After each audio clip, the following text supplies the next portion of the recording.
Hello YouTube fans, here again. Now I thought I'd do this one, classic from John Hooper and Steven Spielberg. Now there's always been a debate about this, who directed it. Was it Johnny Hooper, the man who did this Texas Chainsaw Massacre and a number of other classic horrors? Or was it Steven Spielberg? But I'm not going to get into that debate, I'll leave that another day. The film I'm going to get to is Poltergeist, starring Ethel Rook, may she rest in peace, and a lot of other day actors who I can never pronounce her name, Lenny Ezertine, right?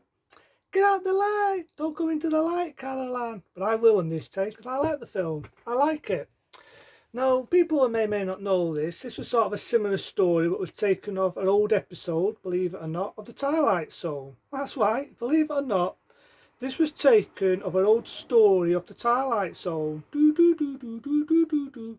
It was called Little Girl Tapped Under the, I think it was Tapped Under the Wall. And it's a good story actually. I remember seeing this story, and it's a similar story. It starts off, you've got the American lamb firm. It's it's what they have in the end of TV at the end of the night, and the Americans, as we already know, they always watch TV. They always watch TV, and they leave the TV on. Don't ask me why, they just do that.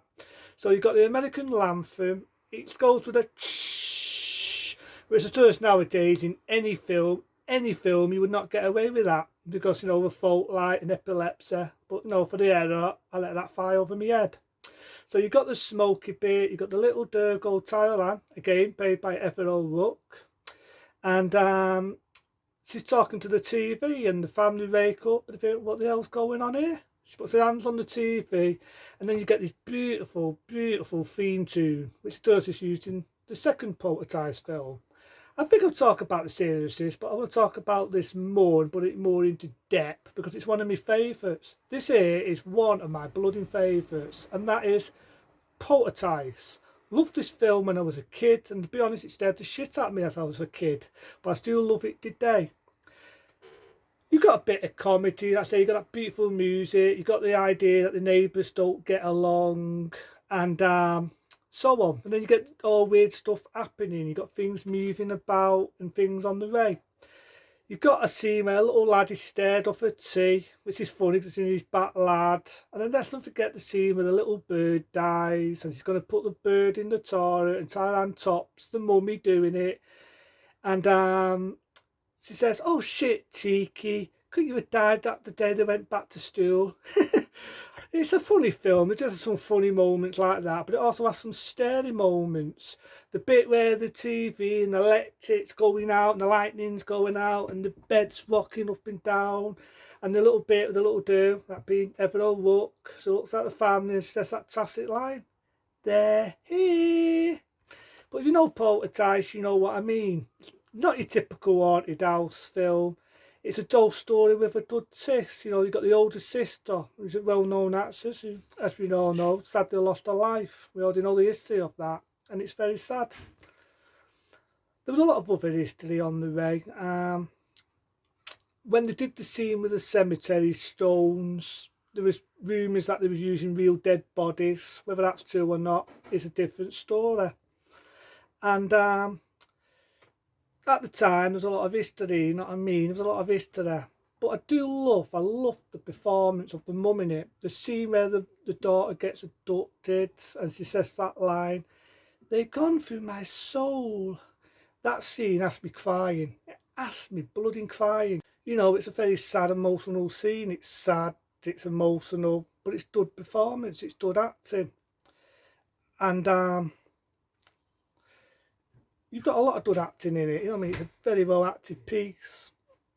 And you find out halfway through the film, and it has a twist to it. It has a twist that the salesperson of the dad was only, he had got the house right, and it's basically deed. It's deed, because what he did was, he moved these gravestones off the edges of the houses. He moves the gravestones just out of deed, and the father finds that out. He says, "Why did you move the gravestones? You moved them, didn't you?" But there are some sort of scary bits in it. I mean, the spirits abduct Caroline, they abduct her, And that's what the film's about. It's about a little girl who gets abducted by spirits, by spirits. That's when Evertine comes into it, and basically they're trying to get the little girl called Taralan, played by Everall Rook. They managed to save her, and in Poltergeist, we know it, we think it's going to have a happy ending. And it has a twist to it. The spirits are trying to get Taralan. You got the bit again where the father says, you left them off the headstones, didn't you? And the house tumbles, the house destroys itself, and the family move on. They move on. So I don't like that. It's a good story to it. It's a good twist to it, and you know, it has a sad sort of ending, but it has a happy ending. And again, I know, there was a debate who directed the film. Was it John Hooper, or was it Steven Spielberg who directed the film? And they always had that debate. Now I do know in 1982 there was an original making of Poltergeist, right? There was an original making of the film. Finding it is hard to find on DVD, but I've seen it and it's a bit of good making. I mean, there's bits in it where there's a bit, what I remember, the bit where the stake is moving and you've got maggots coming out and the guy's ripping his face up, and you find it's the ghost basically messing with him. And it's that a good scene. I remember Poltergeist. It's like I say, it scared the hell out of me when I was a kid. But I can still watch it. It's got good acting, it's got humour, it's got horror. The scene where T comes alive and it's time to eat the little brother. And I remember that. I remember that scaring the hell out of me. So when you think about it, it has a lot going for it. Even today I can watch Poltergeist. You know, it has a lot on me. I always remember the scene. Don't go into the light. Don't go into the light. But it's a good one. I mean, it made 2 sequels. The second one I like, but to me, I always think Poltergeist was a standalone film. In my eyes, I always think Poltergeist was good as a standalone film.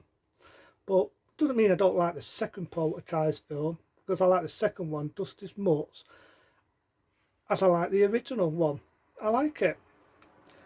It's a classic. You know what I mean? Same there, as we know, when Steven Spielberg did E.T., he did Poltergeist, and what else can I say? It's a good one. Has good atmosphere. And this is the type of ghost story I like, because at that time it was different, had a lot of different things in it.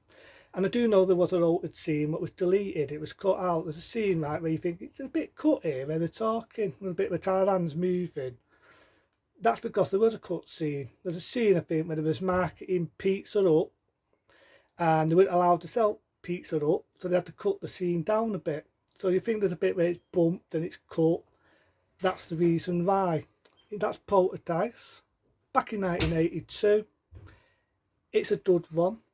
Into then, I'll see you soon.